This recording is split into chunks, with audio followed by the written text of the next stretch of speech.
So in my last vlog, I spoke about how certain events are going to take a toll on ICICI Bank per se, and here I'm going to talk about what we are going to see in telecom sector. We are seeing that some of the telecom stocks are taking a beating in this market.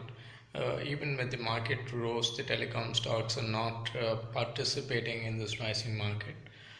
Predominantly for two reasons. If we are, as a country, we are more than 1 billion people, which means there's a fantastic market for any consumer-driven stock, including telecom. But where it went wrong is in terms of pricing.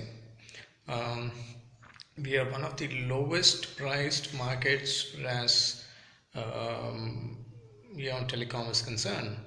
There is no other market which is providing the same service or um, the same kind of freebies and stuff, same kind of bundled services at the price in which we are offering.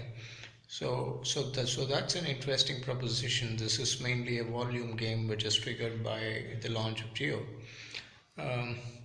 The second area where it went wrong was that this market has allowed the entry of an operator to basically sell its services for free and gain market share. That, in my view, is unfair to the competition. But anyway, since it was done, this allowed huge churn from various carriers, and therefore their customer base eroded. Naturally, when you are going to sell your services for free, a lot of people with their existing carriers will move on to the new carrier which is selling the services for free, and therefore the new carrier ended up spending very little on marketing costs, sales and distribution costs, and so on, which ideally a new carrier would have found it very difficult to establish. So I think from the point of Jio, it was a very, very smart move to start selling services for free, because when you're doing that, you would get customers for free as well. You would not be required to look out for customers. You would not be required to make so much of cold calling as most of the credit card and insurance companies today do, right? To get customers, there is so much investment which is going on in sales and marketing, brand building, and so on. There is very little of that we saw at the launch of Jio, right? So this was very smart marketing, and then pricing it to a level in which you realize an ARPU of X was the best thing to do.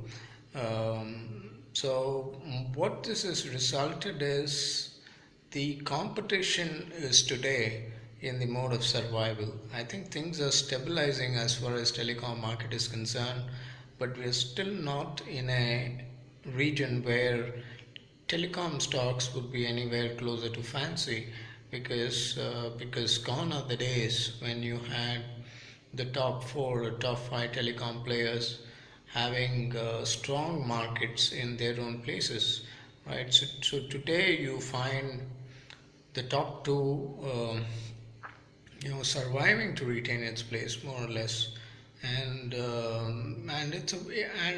it's become a volume game.